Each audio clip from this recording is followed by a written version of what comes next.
Cara, hello! Hello! Full disclaimer, this is take two because Daniel forgot to record the Zoom call. So we are going to sort of let everyone see into Cara's wonderful world.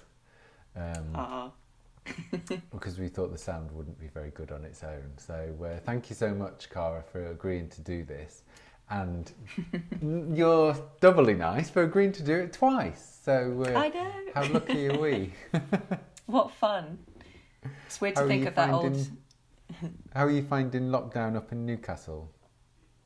It's been great. It's been lovely. I'm locked in with 4 lovely flatmates, so I don't really feel like I'm alone. We've been having lovely dinners and we've got a small square concrete, so it's sort of have a garden. But I do also live right next to... Yeah, it's kind of nice. We also live like right next to the moors, which is like a massive field, so we're not like devoid of nature, which is nice. Yeah, and can you get out into the countryside from where you are, or is that not really an option? Yeah, you can. We were toying with the idea of driving to the beach and walking around, but then I'm kind of like, maybe not. But yeah, there's like a huge like... There's like a lot of greenery around here, to be fair. I think if you like wanted to drive into the, I don't know, like Hexham or somewhere, like into the hills, you could probably go. There's like barely anyone around there, but I don't know. Don't want to risk being, I don't know, shunned or whatever. Yeah. But I think it would probably be fine, but I haven't done it yet. Yeah, my brother's, who I'm staying with, is a real stickler for the rules, and at the beginning he really he didn't even leave the house to do his exercise. But we're really close. Yeah, we're really close to the Peak District though, and so obviously living in London, I was very keen to try and get out and get some fresh air. And so then a few weeks into it, I saw an article in the newspaper which said the government said it's fine to do a short drive to go for a walk. So as soon as I saw that, I was waving it in his face, and yeah, we've been out to the countryside for at least one big walk, which was nice. Aw, so nice. I brought my walking boots on the motorbike, which take up quite a lot of space for a motorbike. You've got to think about everything you're going to bring, so I was damn sure I was going to use them. Did you have to... Oh, right, when you... In my head, I thought you meant that you, like, motorbiked to the Peak District, but had to fit your boots in the bike, and I was like, but, like, why didn't you just wear them? Like, what? Why? What are you doing? Yeah. Wow. I brought them on the motorbike, but they're very hard for riding the motorbike with because they've got quite chunky... Oh, got you. Chunky toes, and you actually need quite, like, slim toes to get in the gears and stuff, so yeah, there you go. Leaving on the motorbike feels quite like... Romantic's not the word, but you know, I love the idea that you sort of like have to pack up your whole life on the motorbike and sort of sped off to the Peak District. Yeah, it made me want to keep my motorbike actually. Because I was thinking about getting rid of it, but actually it changed my relationship to living in the city. Knowing that you could get on that motorbike and get out quite quickly as someone who grew up with hills and countryside around them. It's really, made me feel good about living in the city. Yeah, and yeah. Given it's also all very this, cool. Yeah.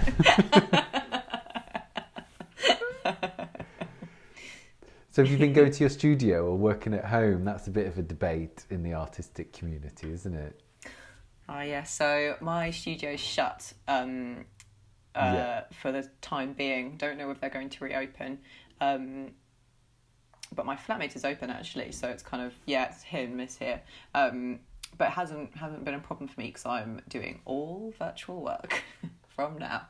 Nice. So yeah, I've just been making loads of animations and doing loads of Blender tutorials and trying to teach myself a skill during this time. Nice. So I've been quite productive. Yeah. Key lockdown survival technique. Should we dive in and have a look? Yes, I will show you. I'll take you on a virtual tour of my animations. Right, let's make sure that I actually record this. Oh, wait. Oh, no, I don't want to record. I want to share screen. Screen share. Here we go. Yes. Okay. Nice. We're on. So we're in. We're off. Okay, I will take you through.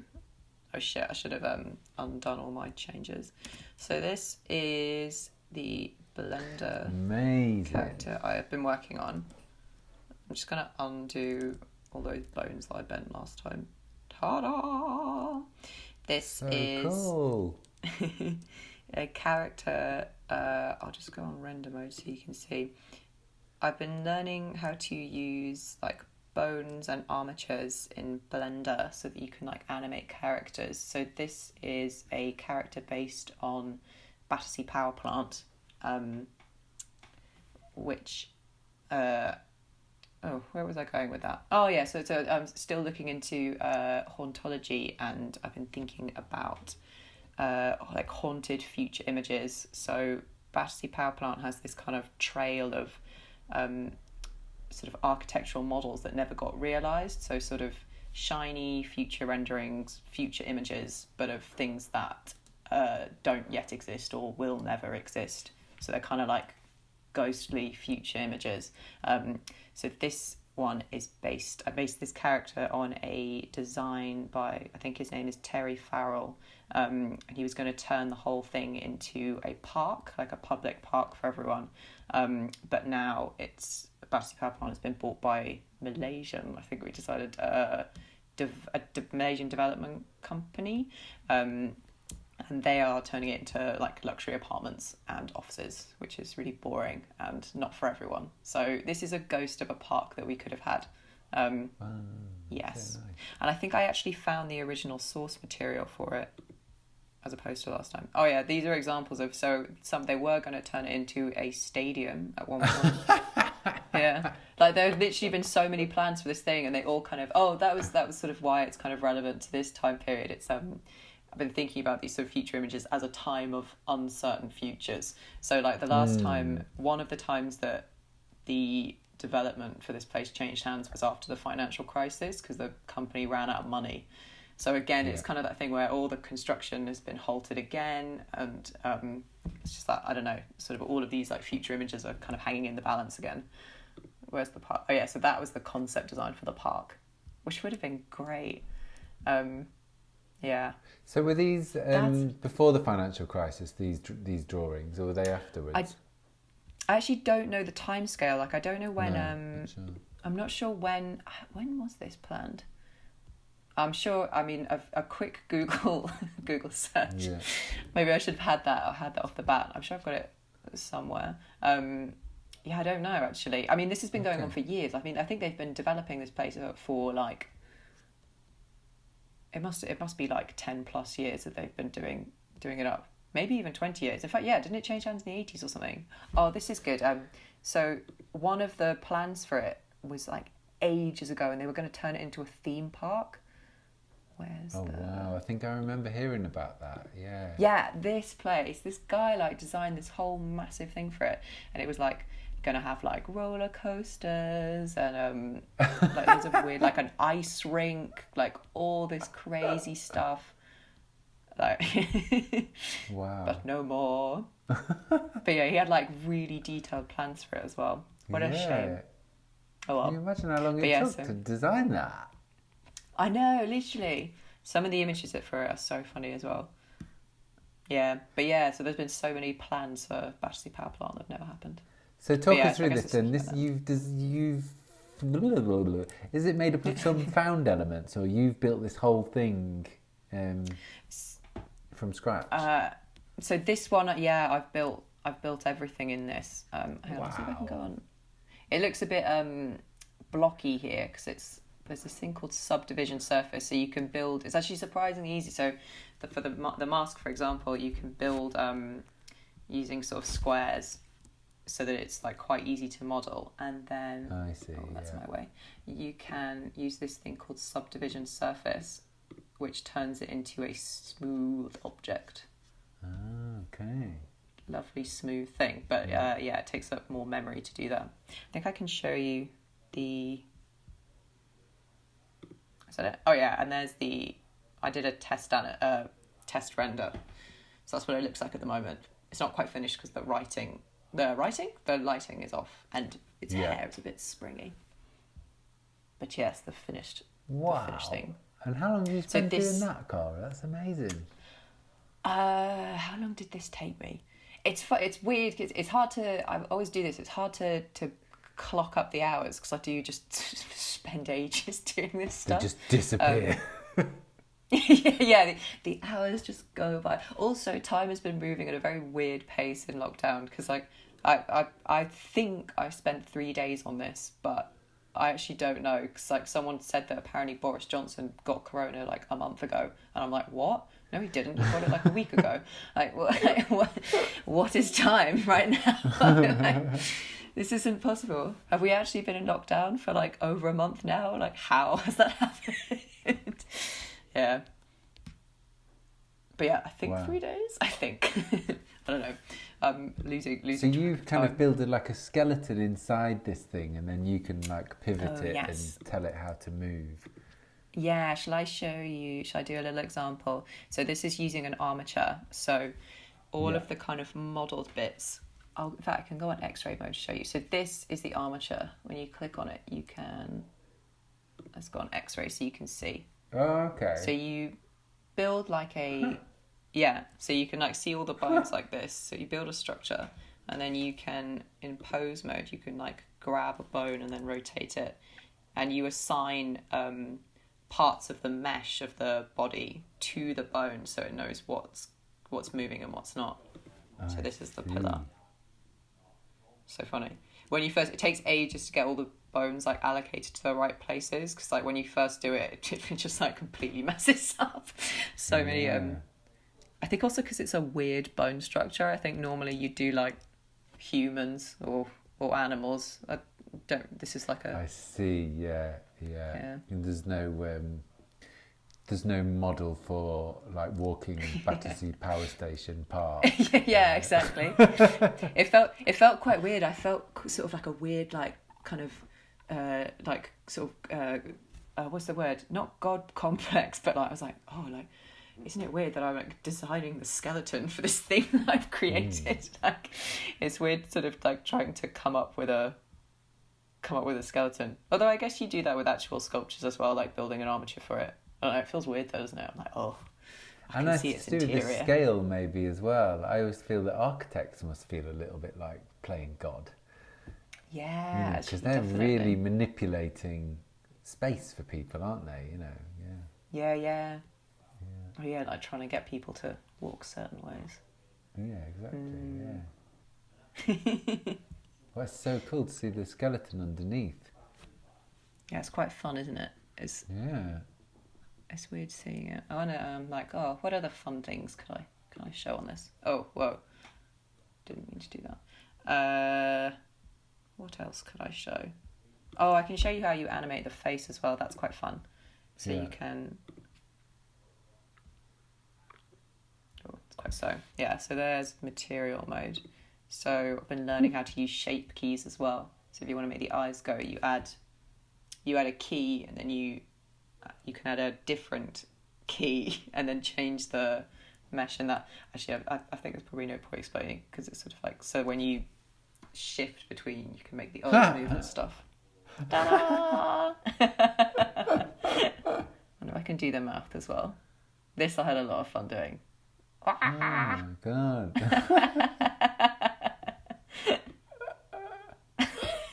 I think it looks really funny. Amazing. It's like looking into your imagination. This.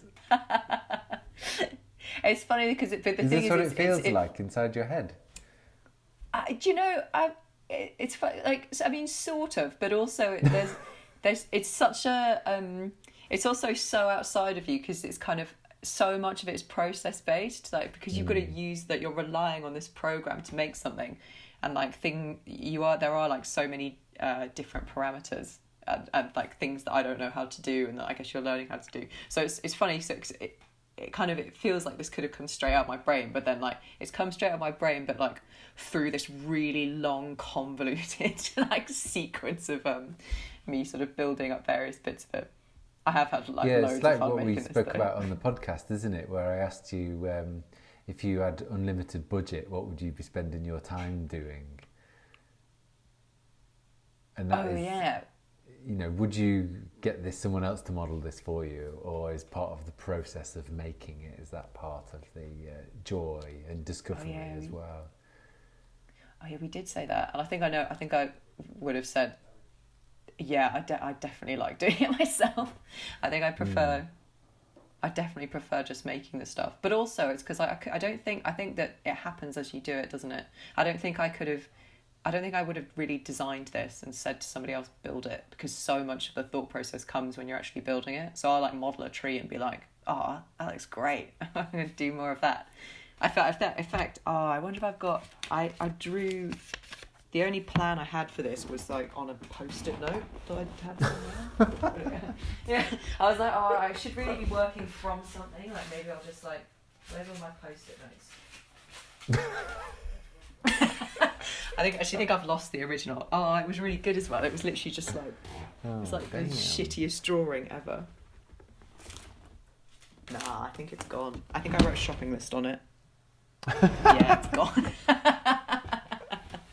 What a shame. The initial plans lost forever. Oh well. Yeah, I guess as an artist, it's very important to be thinking through making, isn't it? When you're practical like that, and you've got that freedom to sort of use a technique or a piece of software in a way that other more experienced people might not think of. You know, it allows a bit more freedom. For sure. I think that it's definitely like, I think I've definitely gotten better at using this software this year, maybe this year and last year. Actually, well, definitely over this period of time. So I do something. I think I've definitely been like kind of pouring myself into Blender a lot more now, because I think I've gained a certain freedom through learning to do stuff. So now I'm like, I can make this now. It's so exciting. Yeah. And have you got a world for this guy to live in yet, or? I haven't. I'm not actually sure what the next step is for this, because I sort of wanted to animate him as this sort of he's sort of like a kind of final boss character, isn't he? You know, like I wanted to make it so that when he jumps, it's sort of you know, when you sort of choose a character in a game, or you sort of I don't know, reach the end. So this guy is kind of like, he feels like a game character, but yeah, I don't really know whether to. I mean, I was thinking about doing a whole series. Maybe it doesn't even just have to be Battersea Power Plant, like looking at other kind of buildings that aren't going to exist, and turning, so I've kind of got this little collection of non-existent building demons. So I guess they're sort of, like the hauntings of lost plans. But I'm not sure what I'd do with them then. I wonder if you could talk people Build myself an army. Giving you their 3D models, and then you could just like work on top of those. That could be quite fun, wouldn't it? Yeah. That would actually be great. I wonder, I wonder how complex those models are. Also, I wonder if you can put. Nobody seems to work in Blender though. I think it's because it's free. Any corporation, they always use like, I don't know, Rhino or Maya or something. I see. That would be very exciting though. Yeah. And presumably you could have this guy at any sort of scale as well, can you? So we could be like down at ground's eye level, or he could be like, like a cat. Or wow. Well, you could be inside, like you could be inside him, maybe. In fact, should I go on to non-orthographic view? Yeah, so you could sort of like, maybe there could be a character who goes inside the Battersea Power Plant. Oh wow. Ta-da! Inside the park. But then it's sort of, I guess, in fact, that would be quite nice, because it's a park that nobody's ever going to get to go into, so at least you can experience it here. Yeah. On this guy's back. Take a ride. But yeah. I actually think things like this on lockdown would be really good. Things like this virtual studio visit, I guess I never would have thought of to do before, or I feel quite excited about virtual possibilities for art, and the sort of ubiquity of this medium, and us all living our lives online as well. There's Is there any galleries you've been looking at doing stuff online? Oh yeah. So I've been. Skelf is a good one. I think you know Skelf as well. Yeah, brilliant. And off-site projects as well. I just never remember. Oh, I keep doing this. I went to check my Instagram because I was like, oh yeah, I follow loads of them on Instagram, and then I'm like, I don't want to mess up the recording just in case if I click off it, it goes off again. Who else? Is it offsite projects or not offsite? No. Yeah, it's definitely offsite projects. And then, who else do I follow? There's so many at the moment. I've seen some really send us a exciting few, ones yeah, and we'll put them in the description. Oh, yeah, that's a good idea. Yeah. There's a BBC programme. I'm interested to see how they handle walking around the Andy Warhol Museum at the Tate. I think that could be quite interesting. I would imagine he would quite like that as well, like completely, all that artwork just sat there sort of alone and empty. Such a strange idea. So weird. And I guess places like the Tate have probably got to sort of close that show as well and get the next one on, right? Yeah. Well, this is the thing, it's so weird. They're not just going to be able to pause their programme for this like 2-3 month period or whatever. Yeah. Well, this I was wondering because I was speaking to the guy, one of the curators at the BALTIC Centre here, so that's like the sort of probably the biggest art museum in Newcastle.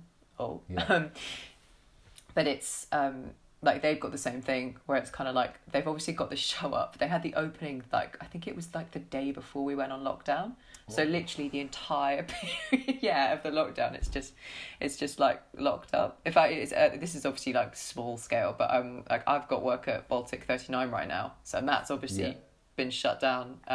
In fact, I should have done something to celebrate it. I would have taken the work down, I think 3 days ago would have been the takedown. That's so weird. Yeah, but and what but yeah, Baltic so it's just sort of sat there. going to do with the show? Are they going to extend, or are they going to have they made a decision on that yet? Do you know? I actually have no idea what they're going to do. So for my work, I think they were going to leave out for a little bit longer because I think that they've got the space to push other ones forward, and also because I mean, like no one can go in and take their work down. It's funny, he was like, oh yeah, we're holding your work hostage. And I was like, oh, I don't care. Please have it. I don't want to take it back yet. It's fine. Don't worry. I don't know what the BALTIC Centre is going to do though, because obviously they're huge shows with like massive installs. I mean, I guess it's the same for like the Tate, all the big galleries. It's like if you've got a massive install planned. Also, they've got work from like overseas and stuff. Like, I mean, you don't even know when they're going to be able to ship stuff. Yeah. Flipping heck. I mean, for us, I think we opened Theo's show. I think it was a week or two before, and luckily that's social distanced. The chairs are sort of 2 meters apart, and we can just pause the. I think we can just pause the program. So lucky. And sort of come back. Yeah. Do you know when you'll be able to open again?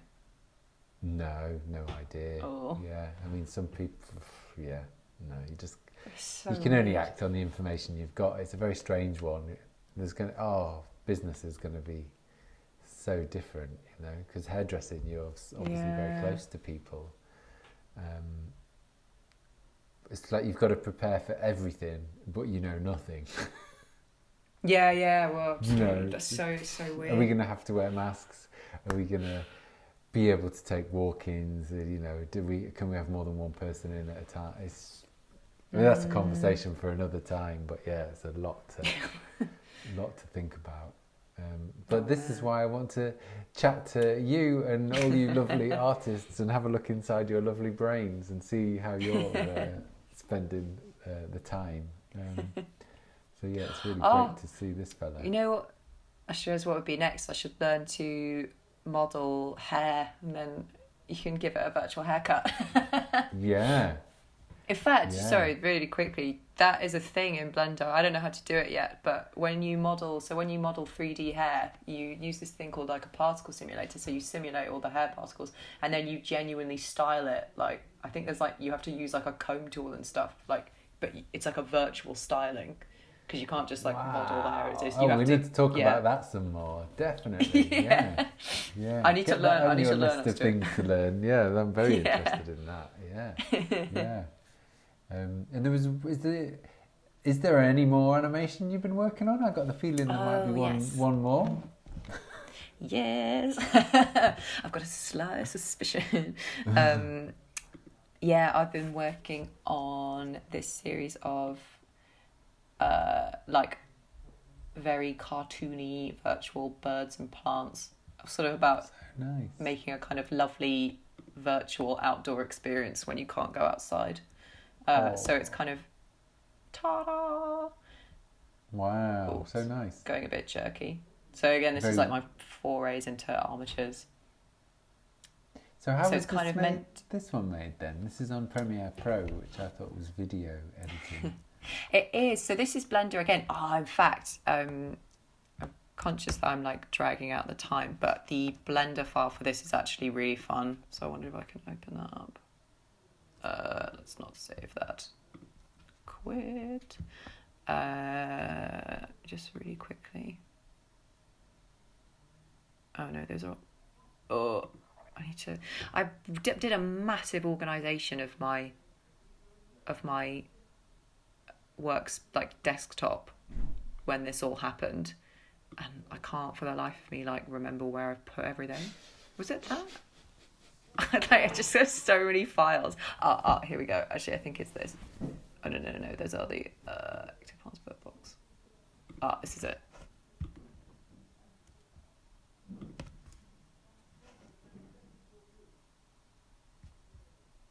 How slow is it going to be? But yeah, again, this is just in Blender, so I've been ta-da. Whoa. Yeah, so this is like a much more complicated scene. Oh, so you can sort of see here. Ta-da! It's like it will play really slowly, but I've been learning to use this thing called soft body. So all the plants are in the like this. It's like a simulation effect called soft body, so it makes it into like a jelly like substance. So you kind of like add it, set it off, and then it makes these really nice like smooth animations of the like jelly like plants. They're sort of wobbling about. Okay, yeah. And then the water as well. But yeah, it's a very a nice sort of very soothing, cartoony. Yeah, exactly. It was kind of meant to be like it's sort of, it's just like a time lapse. So I've been trying to get it so that I've just been doing like loads of different versions of the same scene, but with the birds flying in different bits. And then the idea was that it would kind of go to night as well. But it'd be, wow. I was thinking, it would sort of be like, I'm hoping that the final effects, the jelly moves quite fast, so it's meant to be kind of tranquil, but also like vaguely stressful, because the time moves so fast on it, so it kind of goes like day night. So it's got that kind of cyclic feel. Yeah. Yeah, I was a bit worried, but knowing your work after the show at DKUK, where I know that you really like getting your hands dirty, I was a bit worried about how you were handling only being in the virtual world, but it seems that making yourself some outdoor vistas is the way to go. Oh yeah, exactly. Yeah, no, I don't need the outdoors because I can just make it all inside. It's been fine. Like I was saying, I would be in the studio, I guess, doing ceramics and stuff. I don't know. It's been quite a nice break for me actually, and I've actually like genuinely benefited from having the time to actually do all these like Blender tutorials and stuff. It's funny actually. I think like loads of other people have had the same idea. I think a lot of people have been essentially like learning how to use all these softwares. But yeah, because it's like you don't normally have time to spend hours like poring over different tutorials. So it's it's been quite good. And like you said before as well, like not knowing how much time you've got, it just sort of frees you up, doesn't it, to have that space to do it? It's been I just wouldn't normally do it. In fact, maybe it is that thing of not knowing when it's going to end, because it's kind of I'm like, oh well, you can't plan anything if you know when it's going to end. So I think it's almost, maybe do you think it's kind of like having a deadline for like life in a way? You know, when you have a deadline, it makes you work like way harder and sort of focus on one thing. Whereas now there's just no deadline for anything. So it's like, oh, well, what do we do? That is a bit like life, yeah. I just watched that Midsummer film. Did you see that? No, but I really want to. I love the director. He did Hereditary. Okay, right? Yeah. I'm not giving too much away, but the cult, Oh, yeah. they sort of make everyone die at like 70 or something at a certain age. And I thought that is a really nice idea if we all knew when your life was going to end. As someone I've got quite into like productivity and just being organised and knowing how much time you had. I think there would be something really nice if you had 80 years to live your life, and then that was that. I think that would be quite good, to be honest. Yeah, yeah. Be good for scheduling, definitely. Yeah, yeah, exactly. Yeah. If you know down to the day, it's like, oh, sorry, I can't go to lunch. Actually, I'm going to die that day. You know? Yeah. So lockdown is like life. That's a nice fitting place to end, I think, isn't it? Oh, yeah. Nice, rounded. Thank you so much, ×2. Cara, so generous to let us into your workspace and head, and I've definitely pressed record, so this is all going to be good. Yeah, did you see? I kept checking my phone to make sure that I'm actually still recording this sound. I kept being like, I swear, if I do that now, like it's going to be awful. It is recording, also. And I hope we've done well for everybody watching. You know, hope we've done you justice. Oh, right. All well, right. Thanks, Daniel. That was lovely. Thank you. See you soon. Bye. Goodbye.